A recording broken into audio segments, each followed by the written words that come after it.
Hola, mi nombre es Ana Elena García Guillén, soy doctorando en la Universidad IEXPRO. Actualmente curso la materia Seminario de la Investigación Educativa 1 y en esta presentación explicaré brevemente el concepto de protocolo de la investigación, así como los elementos de su estructura. Además, describiré los paradigmas en la investigación educativa, sus enfoques y su metodología. El protocolo de investigación es un proyecto donde se especifican los elementos que resultan necesarios para abordar el estudio de un fenómeno específico de la realidad. Además, es un documento que antecede a la investigación y da a conocer aspectos del estudio que se tiene, a fin de evaluar la pertinencia y la relevancia del mismo. Para la elaboración del protocolo se presentan tres aspectos básicos. El primero es una serie de preguntas que deberán ser contestadas en el transcurso del estudio a desarrollar. El segundo está integrado por un conjunto de aseveraciones que responde cuestionamientos a la investigación que se pretende abordar. Y tres, las preguntas que el alumno o el investigador debe considerar al integrar el protocolo de investigación. En el protocolo de la investigación se contemplan los siguientes elementos para su estructura. Datos de identificación que proporciona la información que identifique tanto a la investigación propuesta como a la persona o personas que la pretenden realizar. Resumen del proyecto.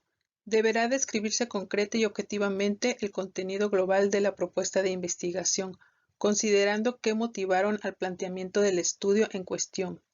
Delimitación del problema. Está integrada por múltiples factores y relacionada con diversos fenómenos.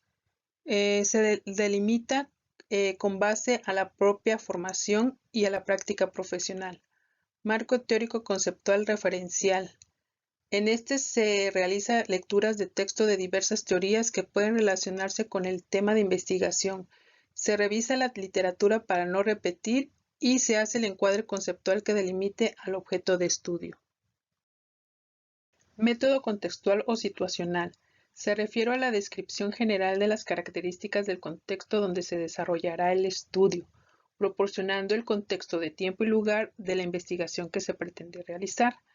Desarrollo metodológico. Se hace referencia tanto al método en el cual se realiza la investigación como a las diversas estrategias e instrumentos que se necesitan para recabar la información que se requiere.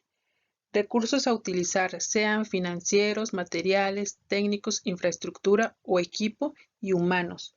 En esto se recomienda elaborar un listado de los mismos calculando los costos correspondientes, así como la calendarización de su uso.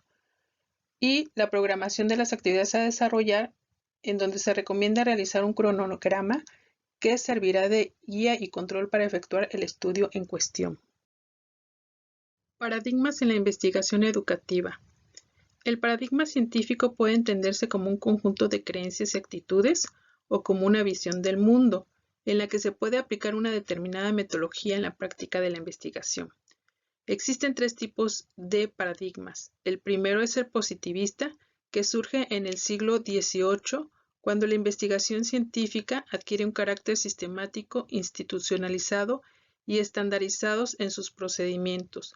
Surge de las necesidades de la producción industrial, por lo cual alcanzó éxito a través de los inventos e innovaciones en el campo de las tecnologías. El positivismo está relacionado con el estudio de las ciencias fácticas naturales, como son la física, química y biología. Los autores de este paradigma asumieron la tarea de definir los principios de una ciencia social, por tanto, surge del interés de los hechos y fenómenos sociales. Las características de la investigación social se divide en posición ontológica realista, donde la función de la ciencia es descubrir la lógica y sus leyes causa y efecto.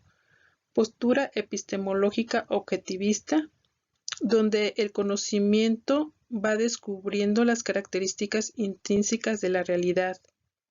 Y la metodología experimental, que consiste en un método hipotético, deductivo y experimental. A lo largo del siglo XX, el positivismo fue denominado neopositivismo, surgiendo como respuestas a las críticas provenientes del constructivismo y la fenomenología. El paradigma naturalista surge a principios del siglo XX, donde los filósofos y humanistas críticos del positivismo proponen la singularidad de los objetos propios de las ciencias sociales. Tienden a privilegiar como objeto de estudio al mundo subjetivo, abordan hechos y fenómenos en sus ambientes naturales de manifestación y considera al proceso de conocimiento como comprensivo y holístico.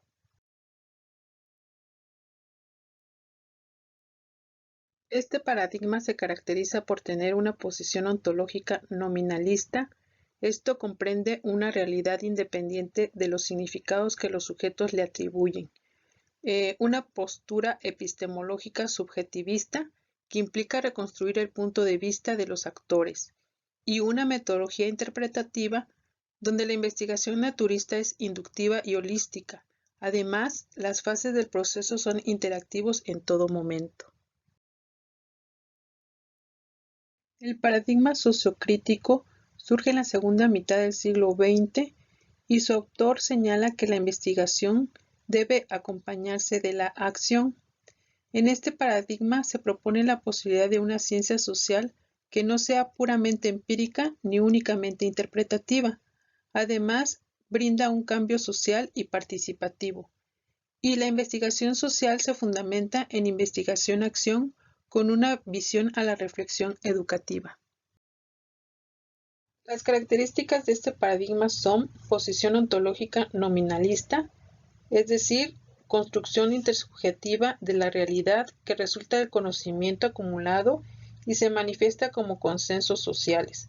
Postura epistemológica subjetivista y crítica, donde el conocimiento supone asumir una posición crítica y una acción transformadora frente a la realidad, creando una conciencia verdadera.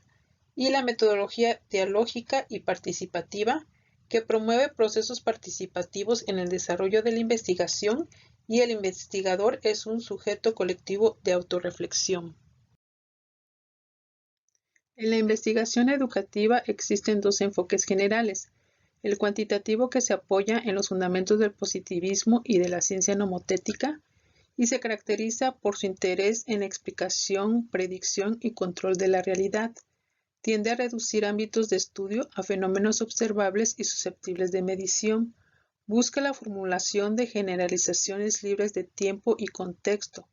Prioriza los análisis de causa-efecto y de correlación estadística. Utiliza técnicas estadísticas para definición de muestras, análisis de datos y generalización de resultados. Utiliza instrumentos como cuestionarios, escalas, test, etc. Otorga importancia a criterios de validez y confiabilidad. Utiliza diseños de investigación predeterminados en detalle y rígidos en el proceso y enfatiza la observación de resultados. El enfoque cualitativo se orienta en la comprensión de las acciones de los objetos en función de la praxis. Se caracteriza por concentrar sus esfuerzos investigativos en la descripción, comprensión e interpretación de los significados. Evita la fragmentación y estudia los hechos dentro de una totalidad. No admite la posibilidad de generalización de resultados y desarrolla un conocimiento ideográfico. No admite los análisis causa-efecto, ya que considera que los hechos se manifiestan como determinación de múltiples factores asociados. Utiliza técnicas de observación participante y análisis en profundidad.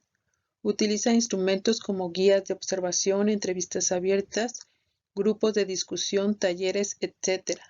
Utiliza procesos de triangulación de técnicas, instrumentos, fuentes y observadores. Utiliza procedimientos de investigación abiertos y flexibles y enfatiza la observación de procesos. Los métodos de investigación tienen la finalidad de dar respuesta a las preguntas que definen la investigación, alcanzar los objetivos y validar hipótesis. Esto se divide en método cuantitativo experimental, el cual se clasifica en experimentos puros o perfectos, los cuales reúnen estas tres condiciones: el cuasi-experimentos, que son grupos de comparación predefinidos, y el pre-experimentos, que trabajan con un solo grupo. Por otro lado, el ex post-facto se encuentran estudios descriptivos que se dan por encuestas, diagnósticos, comparativos, etc. los estudios correlacionales, que dan significatividad estadística entre dos o más variables, los causales, que definen uno o más variables dependientes, y los longitudinales, que establecen tendencias en el comportamiento respecto a variables privilegiadas. En la investigación cualitativa se encuentra el método etnográfico, que aporta datos descriptivos significativos en educación, es abierto, flexible y emergente, y su proceso es cíclico, es decir, replantea el problema, los objetivos y los instrumentos. Los estudios de caso, los más comunes son los institucionales, dentro de los cuales se encuentran los diagnósticos institucionales holísticos, las historias de vida, y los comunitarios, como son el análisis situacional y el estudio de casos múltiples. Y por último, la investigación-acción, que su proceso es reflexivo activo y su objetivo es la transformación y el cambio social y educativo. Las formas más difundidas son la investigación-acción participativa, la acción crítica y la acción cooperativa. Y los métodos que combinan elementos cuantitativos y cualitativos son la evaluación, que describe, explica y ofrece juicios valorativos, y sus procesos pueden ser asumidos por una evaluación convencional o una evaluación participativa. Y la sistematización de experiencias, que se da por las reflexiones sobre experiencias de diversa naturaleza. Su objetivo es observar una o más experiencias para comprenderlas, y constituye un espacio para el uso de técnicas e instrumentos cualitativos y cuantitativos.